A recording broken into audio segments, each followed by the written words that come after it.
Welcome to American Spaces Core Value Podcast. Oke, jadi selamat datang teman-teman. Kali ini kita mau podcast lagi ya. Jadi ini mungkin udah seri keberapa ya di American Corner-nya UNER. Nah, hari ini kita kedatangan dua tamu istimewir gitu ya. Nah, ini dari mana? Coba nanti kita kenalan habis ini. And hari ini kita mau bahas tentang apa? Oh, tentang media.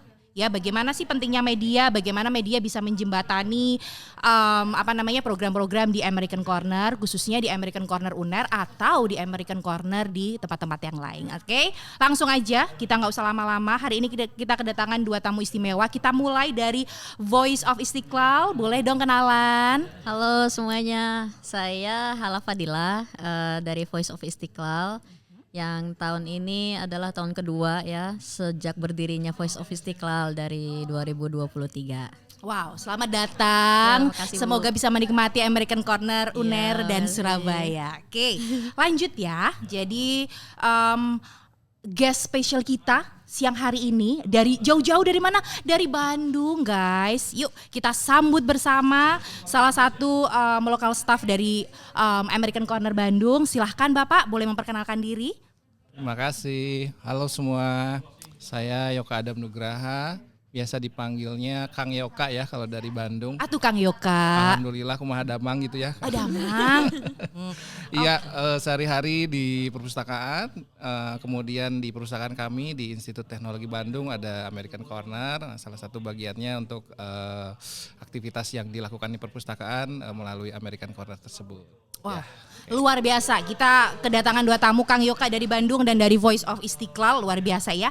Jadi hari ini sekali lagi tadi yang saya sampaikan di awal, kita mau bahas apa? Kita mau bahas Bridging the Digital Divide, the role of American Spaces in equitable media access. Nah, ini suatu hal yang menarik, kita bahas bagaimana American Spaces, American Corner berkontribusi terhadap penggunaan media gitu ya terhadap aplikasi media dalam proses kontribusi American Spaces di community. Coba kita tanya dulu ya, kita tanya dari Bandung dulu, American Corner Bandung. Nah, ini pertanyaannya boleh ya saya sampaikan pakai bahasa Inggris ya Kang? Siap. Iya, karena ini banyak viewernya yang pintar bahasa Inggris, jago bahasa Inggris. Nah, Alhamdulillah. Okay. What are the key challenges posed by the digital divide?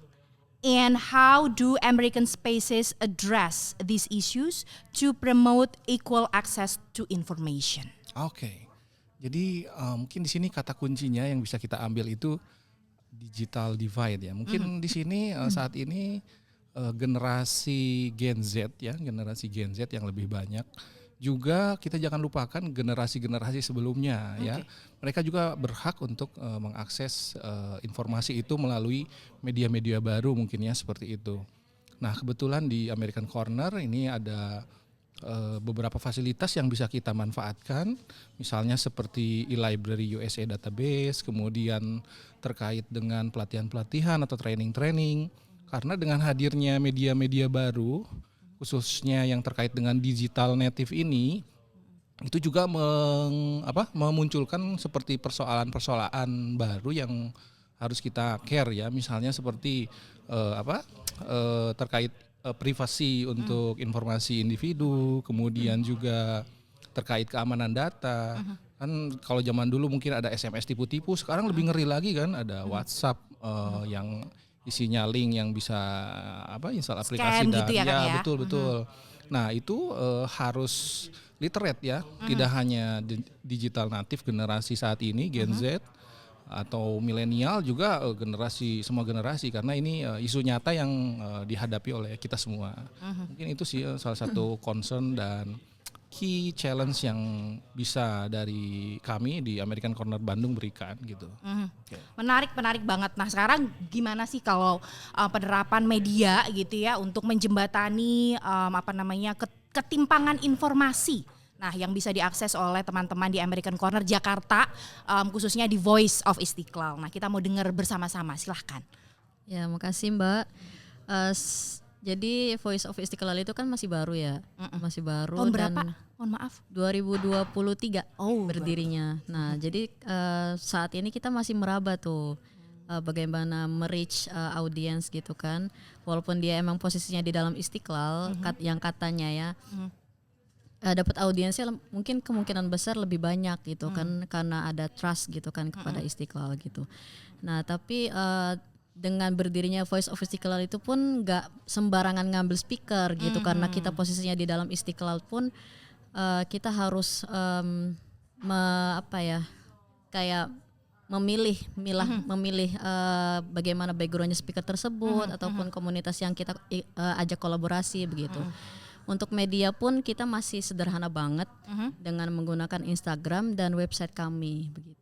Website ya, berarti punya website sendiri ya Iya, kalau betul. begitu ya. Oh, luar Ada biasa. YouTube juga tapi masih proses Oke, juga. ini menarik loh ini ya. Berarti artinya media ini di American Spaces di seluruh Indonesia ini sebagai contoh dari corner di ITB Bandung dan di Voice of Istiqlal ini memang sudah digunakan dan sudah dimanfaatkan begitu ya untuk penyebaran informasi dan itu juga suatu hal yang progres banget gitu ya, karena memang media ini menjadi penting penerapan media ini. Nah, ini kita beralih boleh ya ke pertanyaan selanjutnya nih. Siap. Pertanyaan selanjutnya nih. In what ways do American Spaces use digital tools to enhance media literacy and help users critically evaluate online information? Nah, ini gimana sih cara-caranya gitu ya, in what ways American Spaces Corner ITB nih menggunakan alat-alat digital ya untuk meningkatkan literasi terhadap media dan memanfaatkan alat-alat tersebut untuk membantu users ya atau membantu pengunjung di American Corner untuk mengevaluasi, menjustifikasi informasi yang diterima secara online. Kira-kira kalau di Corner ITB seperti apa? Oke, terima kasih. Jadi memang di kami karena lokasinya itu di kampus ya, American Corner-nya di dalam kampus, juga di perpustakaan kampus. Jadi user atau pengunjung yang datang ke kami sebagian besar memang itu masa kampus atau mahasiswa sih sebagian besarnya. Nah, mahasiswa rata-rata memang datang ke kami itu mencari referensi khususnya untuk penulisan atau membuat artikel ilmiah seperti itu. Sehingga memang akhirnya lebih spesifik informasi-informasi yang mungkin untuk yang terkait hoax mungkin tidak lebih jauh ke situ ya, tapi mungkin yang bisa kita berikan dari database yang sudah ada yang ada di kami gitu ya, khususnya di American Corner itu bagaimana mereka bisa mengolah gitu ya. Dalam hal ini kita dihadapkan pada information overload nih ya. Betul. Informasi kan udah banyak banget nih sekarang nih ya, dari mana-mana. Kalau misalnya bicara jurnal ya, yang sifatnya elektronik jurnal itu terbitnya juga bermacam ragam gitu ya, di mana di macam-macamnya. Betul. Nah, di sini harus hati-hati juga terkait jurnal predator seperti itu ya. Jangan sampai nanti mahasiswanya terjebak atau menggunakan artikel-artikel yang memang pada akhirnya terbit di jurnal predator seperti itu. Tapi di kami ini juga kami ada menggunakan aplikasi-aplikasi yang misalnya nih seperti Fosviewer nih, kalau familiar dengan Fosviewer, karena itu kan banyak banget ya artikel-artikel dari jurnal-jurnal, ini bisa kita petakan untuk kita visualisasikan. Menarik. Jadi ya. semua artikel yang kita dapat itu entah dari database pengindeks misalnya seperti Google Scholar yang sifatnya open access atau yang berlangganan seperti Scopus, itu kita ambil datanya lalu kemudian kita masukkan ke aplikasi itu. Nah, di aplikasi itu kemudian akan dipetakan subjek-subjek mana yang novelty-nya itu masih belum jarang diteliti atau yang bisa diangkat sebagai topik atau tema untuk mahasiswa tulis. Nah, di sini mungkin dari kami di Corner selain kita menerima pertanyaan-pertanyaan tersebut, kita juga aktif memberikan kayak literasi training seperti itu agar mahasiswa familiar menggunakan tools-tools yang bisa membantu mereka mengerjakan tugas-tugas atau tulisannya. Ya, Itu seperti menarik banget tuh karena ini kayaknya nggak hanya dialami permasalahan ini terkait dengan bagaimana kita melawan berita hoax gitu ya atau memfilter berita itu tidak hanya di ITB atau corner ITB aja, tapi di corner-corner yang lain sepertinya juga masih menjadi PR. Nah mungkin ini tadi menarik disampaikan sama salah satu tamu kita pada pagi hari ini dari ITB menyampaikan bahwa ada training gitu ya untuk supaya pengunjung itu lebih aware atau pengunjung American Corner lebih aware terhadap jurnal-jurnal yang mungkin predator atau artikel-artikel yang mungkin tidak bisa kita percaya terbitannya atau isinya. Nah itu mungkin bisa di-sharing, bisa dibagikan sedikit selama ini yang sudah dilakukan oleh Corner ITB, program-program apa yang dilakukan untuk mentraining pengunjung atau mahasiswa supaya bisa melawan berita-berita hoax tersebut. Tentunya terkait hal tersebut memang harus kita tidak bisa berjalan sendiri ya, maksudnya kita tidak bisa bekerja sendiri. Kita harus kolaborasi juga nih, dengan dosen untuk mata kuliah tertentu atau mungkin ketika yang sudah kami lakukan ketika masa orientasi mahasiswa baru ketika mereka datang. Nah di situ sebagai basic bahwa mereka tahu hal-hal apa saja yang perlu diperhatikan nih dalam hal ini mengevaluasi sumber referensi yang layak untuk mereka kutip seperti itu. Juga aturan-aturan penulisan, etika penelusuran, etika penulisan. Jadi memang lebih terintegrasi di situ untuk tahu lebih dalam bagaimana mengevaluasi dan pada akhirnya memanfaatkan sumber referensi yang ada di database yang tersedia di ITB termasuk juga di American Corner. Gitu. Menarik banget ini yang disampaikan Kang Yoka ya. Jadi sudah ada training untuk mahasiswa. Nah ini mungkin agak berbeda karena ITB ini cornernya ada di universitas. Kalau Voice karena marketnya atau usernya bukan mahasiswa, ini juga menarik untuk kita kulik gitu ya. Penggunaan atau pemanfaatan inovasi gitu ya, inovasi secara digital kalau di Voice Jakarta itu seperti apa? Mungkin nanti bisa disampaikan sedikit tentang itu oleh Kak Halah. Kalau Jakarta panggilnya Pok gitu ya, masa Empok panggilnya? Kang Yoka gitu, Pok gitu ya? Jangan ya, Kak aja ya. Nanti disampaikan oleh Kak Halah. Gimana sih inovasi digital kalau di American Spaces khususnya di Voice of Istiqlal? Silahkan. Untuk digital pun karena seperti tadi aku bilang masih baru ya Voice of Istiqlal itu, jadi penggunaan media pun masih sederhana gitu.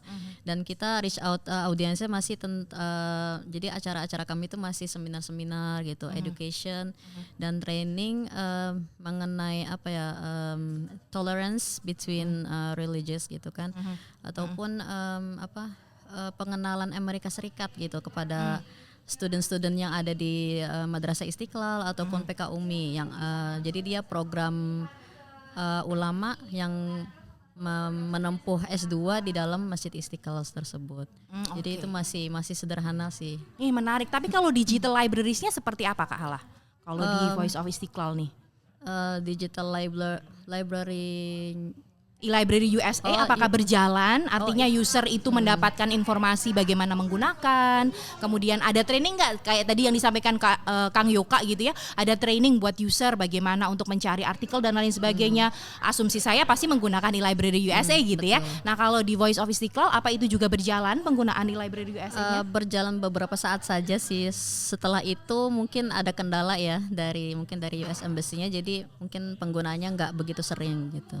Oke. Berarti nanti mungkin kedepannya akan lebih gencar ya betul. Untuk ininya gitu ya.